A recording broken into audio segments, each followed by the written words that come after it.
ahorita de 2 días de Christmas Village Bazaar en Sabaneta, para nós é de 4 edição, nós estamos muito contentos com a corrida, ayer também estava de hopi ele, sin embargo, agua ayuda un poco, las trovas de certo desarrollo, pero nós estamos muito contentes que dia de ave, a culminação de grande ave, mas lá nós temos gaita mamarosa, nós temos grupo de betico, é uma noite hopi ameno, onde o pueblo também junto, nós temos como 20 bazar, vendendo artículos de Páscoa, artículos trabalhando na mão,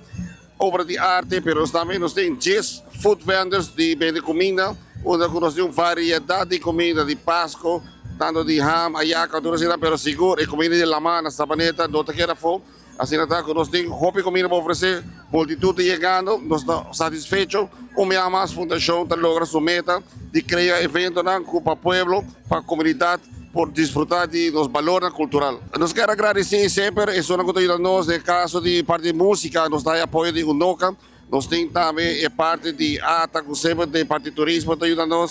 nós temos Aruba Ocean Villas, que está ajudando nós também sempre, suporte nossa fundação, e também o Ministério da Agricultura, Cria e Pesca, o ministro Geoffrey Weaver também sempre dando apoio, ajudando-nos de forma para criar coisas importantes para a comunidade. Assim também quero que o Elmar também me mencionar, que também está bonito com sua campanha de luz, também quer ter projeto aqui de Christmas Village, para nós trabalhar com luz bonita. Assim está que o povo não pode ser, bom, mas uni e o povo uni para criar coisas bonitas.